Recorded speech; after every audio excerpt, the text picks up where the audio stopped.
Nah, sekarang kita lanjutin materi tentang momen inersia ya. Kemarin kan sudah momen gaya dan momen inersia. Kemarin sudah belajar momen inersia yang pada partikel kan. Yang kita tahu kemarin itu rumusnya itu I sama dengan M dikali R kuadrat terus di jumlah-jumlah gitu kan. Ini kalau ada sigma itu artinya ditambah-tambah terus sebanyak berapa jumlah partikel yang dimau oleh soal gitu, dimana I-nya itu momen inersia, satuannya kgm kuadrat, M-nya itu adalah massa partikel, kemudian R-nya itulah jarak dari sumbu rotasi ke letak partikelnya. Nah, yang mempengaruhi momen inersia itu apa saja? Karena mr kuadrat berarti massa ya, bentuk benda dan letak sumbu putar. Massa benda berarti M. Letak sumbu putar itu berarti R-nya. Bentuk benda. Nah, bentuk benda ini tergantung bendanya apa. Kalau misalkan pada partikel kan cuma mr kuadrat, tapi kalau bentuk bendanya udah beda-beda, kita masuk ke yang ini, momen inersia untuk berbagai bentuk benda. Jadi di sini benda-bendanya itu ada beberapa jenis gitu yang sering keluar di soal. Yang pertama kita bahas dulu. Yang pertama misalkan bentuknya batang. Letak sumbu putarnya itu ada beberapa jenis. Yang pertama misalkan diputar pada ujung batang. Berarti misalkan ini ada suatu batang gitu ya, dengan panjangnya L, misalkan kayak gini batangnya itu. Nah, diputar pada ujung batang berarti di sini. Jadi nanti ini muter gitu. Jadi misalkan kayak gini, nih, ya berarti dia diputar gini nanti. Porosnya di mana? Di ujung yang ini. Jadi dia muter gitu, ya. Nah, kemudian cara nyari I-nya gimana? I sama dengan sepertiga ml kuadrat ya. Kalau di ujung berarti pakainya sepertiga. M itu massa, L itu panjang bendanya yang di sini. Kalau yang di tengah-tengah ya sudah, berarti misalkan ini ada suatu batang, porosnya tuh di tengah-tengah di sini. Jadi dia muternya gini. Sama, cuman porosnya aja letaknya di mana gitu. Itu sama rumusnya, bedanya ada di sininya. I sama dengan 1/12 ml kuadrat. L-nya itu apa? Sama panjang dari batangnya gitu. Nah, kalau yang pertama batang, kedua ini silinder. Ada beberapa jenis juga. Yang pertama silinder tipis berongga atau ibaratnya kayak cincin atau misalkan pipa gitu ya. Jadi kan dia bentuknya kayak tabung tapi berongga gitu. Jadi kayak pipa gitu kan, dalamnya bolong gitu kan. Terus kayak cincin juga dalamnya bolong gitu. Jadi kalau yang ini nyarinya I sama dengan mr kuadrat gitu. Jadi angka depannya tuh ibaratnya 1. Kalau ini kan angka depannya sepertiga, ini 1/12, ini 1. Jadi I sama dengan mr kuadrat. R-nya tuh apa? R-nya adalah jari-jari silindernya. Jari-jari itu apa? Jarak dari tengah-tengah lingkaran sampai ke pinggirnya gitu. Nah, kalau berikutnya silinder pejal. Kalau silinder pejal itu berarti apa? Bentuknya tabung tapi padat. Contohnya apa? Ya kayak gini bentuknya. Kayak misalkan kayak kaleng susu yang masih ada isinya yang belum dibuka. Itu kan bentuknya tabung terus padat gitu kan. Nah, ini rumusnya I sama dengan setengah mr kuadrat. Jadi kalau yang ini angka depannya sepertiga, ini 1/12, ini 1, ini 1/2. Bedanya apa? Kalau yang batang pakainya L atau panjang. Kalau yang silinder pakainya R. R itu apa? Jari-jari. Nah, berikutnya kita bahas tentang yang pada bola ya. Yang ketiga ini bola. Yang pertama bola berongga, diputar di pusatnya gitu ya. Kalau yang ini tadi yang silinder ini diputarnya di pusat ya, sama-sama di tengah-tengah. Kalau batang tadi bisa di pinggir, di ujung atau di tengah gitu. Nah, kalau untuk yang bola diputar di pusat atau di tengah-tengah, jenis bolanya ada 2 ya. Yang pertama itu di bola berongga. Bola berongga artinya bentuknya bola tapi dalamnya kosong. Contohnya apa? Kayak misalkan bola pingpong gitu kan, itu kan dalamnya kosong udara gitu kan, atau bola basket atau bola voli atau bola futsal itu kan bola tapi dalamnya kan kosong, angin gitu ya. Jadi cara nyari I-nya adalah 2/3 mr kuadrat. Angka depannya tuh 2/3. R-nya apa? R-nya jari-jari bolanya. Terus jenis yang kedua itu adalah bola pejal. Bola pejal tuh berarti bola yang dalamnya tuh padat atau pejal. Contohnya apa? Bola tapi dalamnya padat. Contohnya kayak bola kelereng gitu. Terus apalagi kira-kira? Bola bekel gitu, itu kan bola tapi padat dalamnya gitu. Cara nyarinya I sama dengan 2/3 mr kuadrat gitu.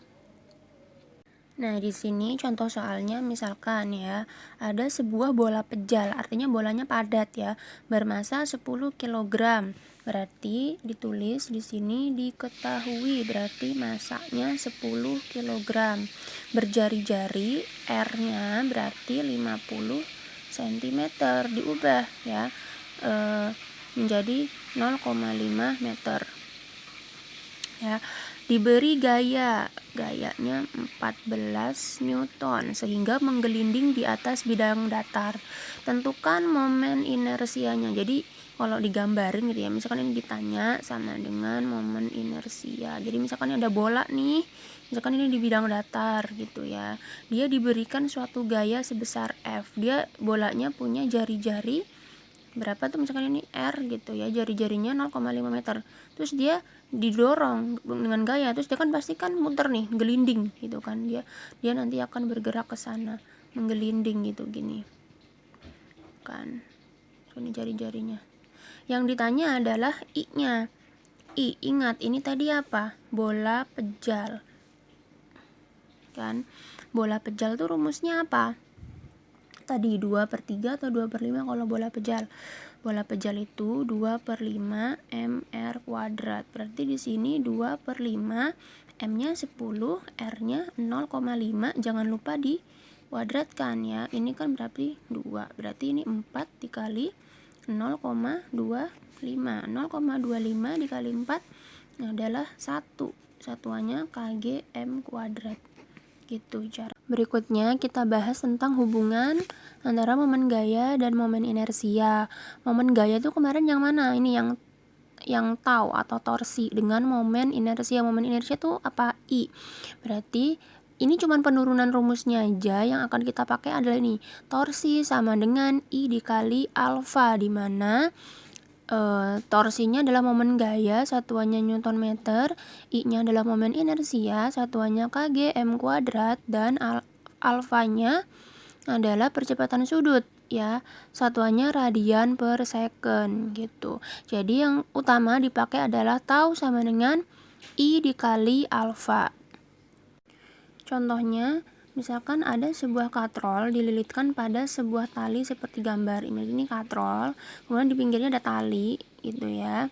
Ujung tali ini ditarik dengan gaya 12 Newton. Gayanya F ini 12 Newton. Ya, jika katrolnya, ini katrol yang ini tuh masanya masa katrolnya 5 kg dan jari-jarinya berarti ini di sini ini tuh dia kan punya jari-jari ya. Jari-jarinya 10 cm. Tentukan percepatan sudut katrol. Anggap katrol sebagai silinder pejal. Ya, kita udah belajar tadi silinder pejal. Berarti tulis dulu, diketahui gayanya 12 Newton. Kemudian massa katrolnya 5 kg. Kemudian jari-jarinya 10 cm. Tentukan percepatan sudut ya. Ingat, percepatan sudut alfa. Jadi ini yang ditanya tuh katrolnya kan pasti akan berputar ya, kan karena ditarik berputar. Percepatan sudutnya tuh berapa? Berarti cara mengerjakannya kita pakai hubungan antara apa tadi? Momen inersia, hubungan antara torsi dengan momen inersia dan percepatan sudut. Berarti tau sama dengan I dikali alfa. Ini kan rumusnya ya. Nah, di sini I sama dengan torsi sama dengan I dikali alfa. I-nya kita balik lagi, bentuknya apa? Silinder pejal. Kalau silinder pejal tadi bentuk momen inersianya apa? Silinder pejal. Silinder pejal itu 1/2 mr kuadrat dikali alfa. Di sini tahu kan? Taunya kita pecah lagi jadi apa? F dikali R gitu kan. Nah, Berarti tinggal kita masukin, terserah kalian mau masukin angkanya dulu atau mau dibalik dulu gitu ya. Kalau mau masukin angkanya dulu berarti F-nya 12, R-nya adalah jari-jari katrolnya diubah jadi 0,1 meter. Berarti ini 0,1 sama dengan setengah, masanya 5, R-nya 0,1 dikuadratkan dikali alfa yang ditanya. Berarti ini 1,2 ya. Berarti ini 2,5 ya, yang ini 2,5 dikali 0,01, sini alfa. Berarti ini 1,2 dikali ini 0,025 kali alfa gitu ya. Berarti alfanya sama dengan 1,2 dibagi 0,025. Nah, setelah dihitung, karena ini angkanya rada nggak cantik gitu ya, kalau dihitung pakai kalkulator nanti dapatnya 48. Satuan alfa itu adalah radian per second gitu. Jadi kalau soalnya kayak gini kan katrol ya, katrol dianggapnya silinder pejal. Oh, silinder pejal tuh berarti I-nya apa? I-nya setengah mr kuadrat gitu. Jadi harus teliti bentuk bendanya apa. Berikutnya kita belajar tentang momentum sudut ya. Momentum sudut itu adalah L sama dengan I dikali omega ya. Dimana L-nya ini adalah momentum sudut, kemudian I-nya adalah momen inersia, dan omeganya adalah kecepatan sudut ya. Jadi kalau di buku kalian bisa buka halaman 3, buku paketnya L sama dengan I kali omega. Ya, halaman 3 di sini L sama dengan I kali omega. L-nya itu momentum sudut ya, kilogram meter kuadrat per sekon. I-nya adalah momen inersia, kilogram meter kuadrat, dan omeganya adalah kecepatan sudut, radian per second gitu ya. Nah, dari momentum sudut ini kita nanti akan belajar tentang yang namanya hukum kekekalan momentum sudut ya. Jadi hukum kekekalan momentum sudut itu artinya kejadian sebelum dan sesudah nilainya tuh sama. Jadi ada L1 sama dengan L2.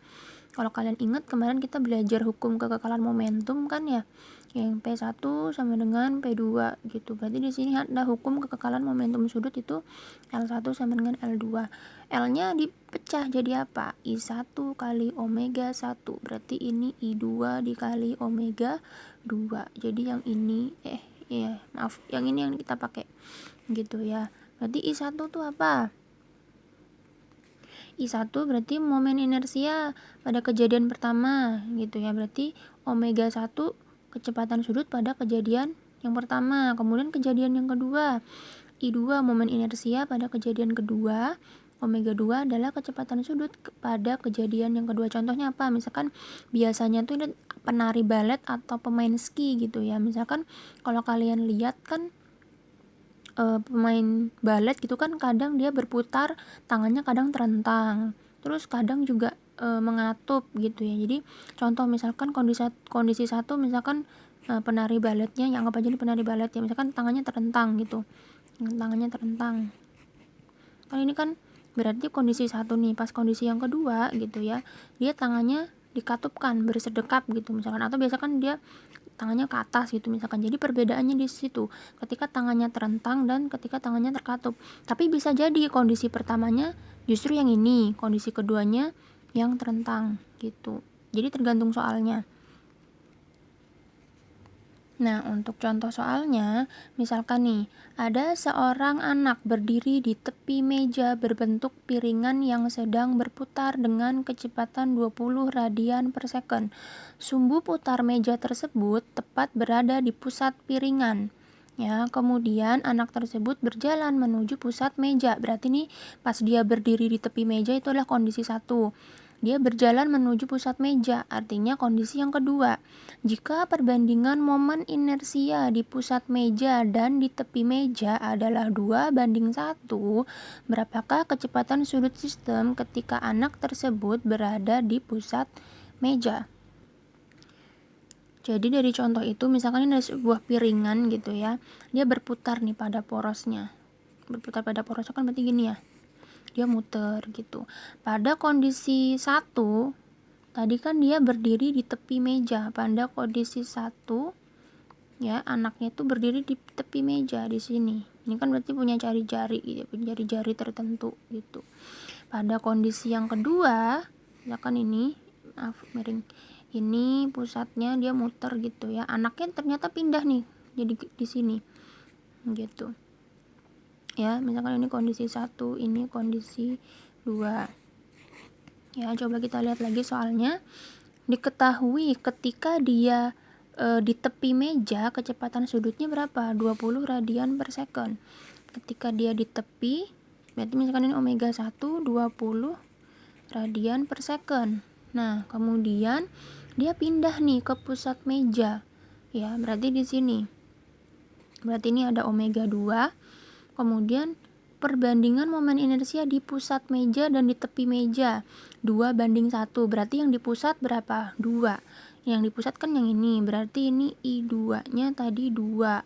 Kemudian yang ini di tepi meja 1, di tepi meja kita sebagai kondisi 1, berarti ini I1 sama dengan 1. Yang ditanya berapa kecepatan sudut sistem ketika anak tersebut berada di pusatnya ya. Yang ditanya adalah kecepatan sudut ketika di pusat, berarti omega 2 kan ini tadi di pusat ya. Nah, gimana cara mengerjakannya? Pakai I1 omega 1 sama dengan I2 omega 2. I1 nya 1, omega 1 nya 20, I2 nya 2, omega 2 nya yang ditanya. Seperti biasa pindah ruas gitu ya.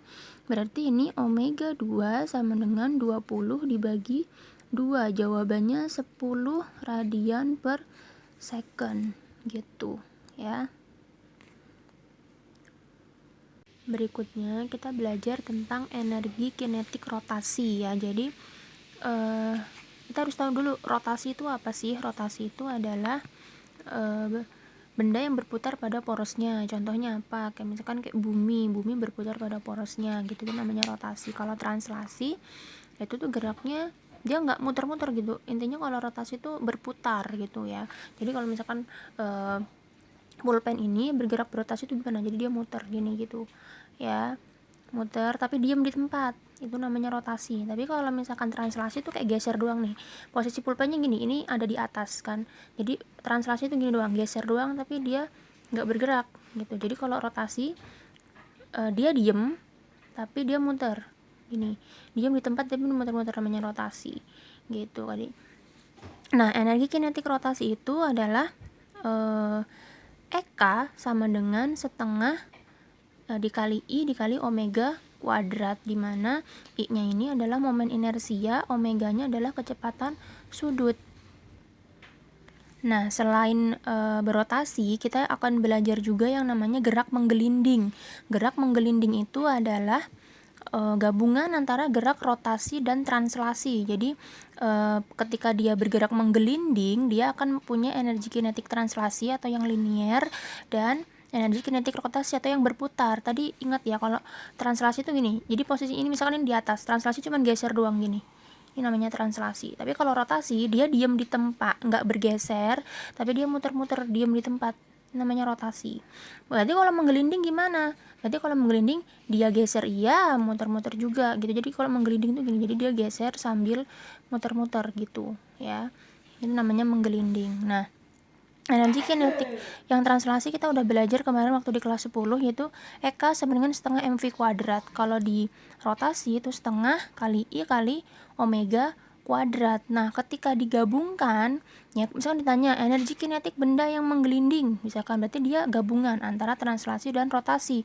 Berarti EK totalnya setengah mv kuadrat ditambah setengah I omega kuadrat. Ini panjangnya, atau kalau misalkan mau lebih singkat, EK total sama dengan setengah mv kuadrat dalam kurung 1 plus K. Maksudnya apa?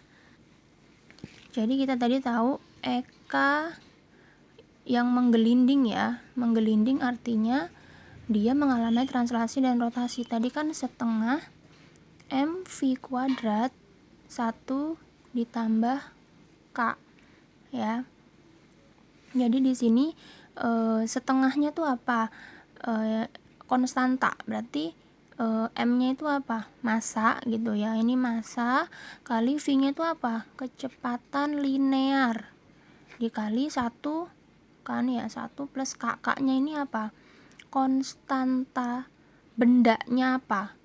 Kan tadi kita sudah belajar misalkan ada bola pejal, silinder, batang dan lain sebagainya. Jadi K-nya ini adalah konstanta bendanya. Jadi sebenarnya momen inersia itu adalah K M R kuadrat. K-nya ini itu nanti diisi konstanta bendanya tergantung apa.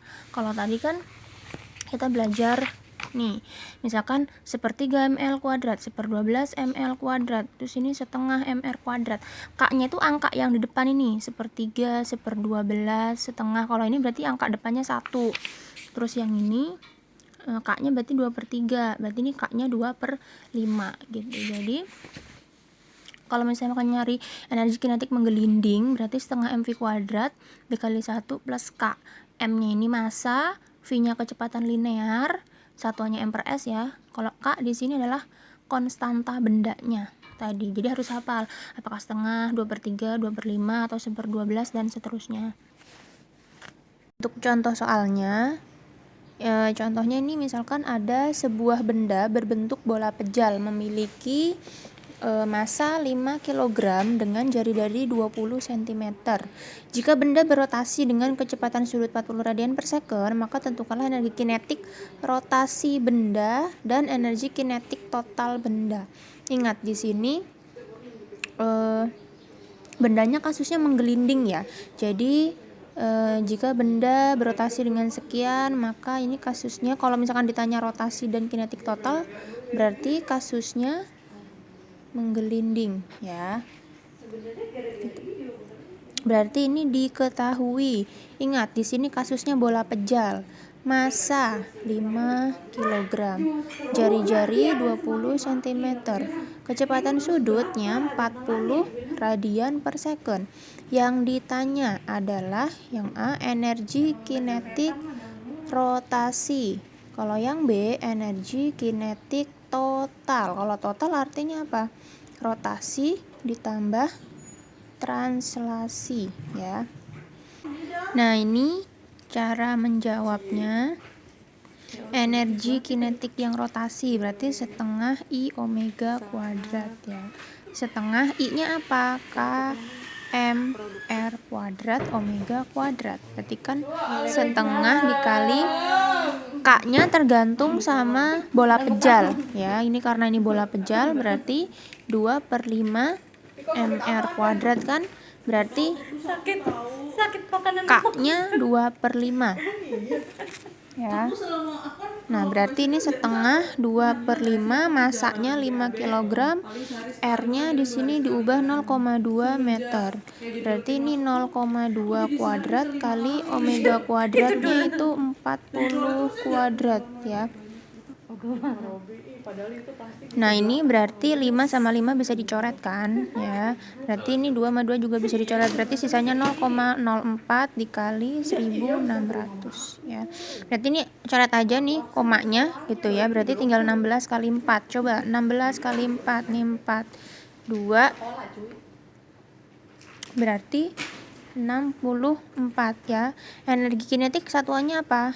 Joule. Nah, berikutnya energi kinetik total ya. Kalau total tadi rumusnya apa? Setengah mv kuadrat dikali ya 1 ditambah K. Ingat K-nya ini ya, K-nya itu adalah konstanta ya. Berarti di sini tinggal masukin setengah, massanya tadi berapa? 5. V-nya nah, di sini kita tahu V sama dengan omega dikali R ya. Berarti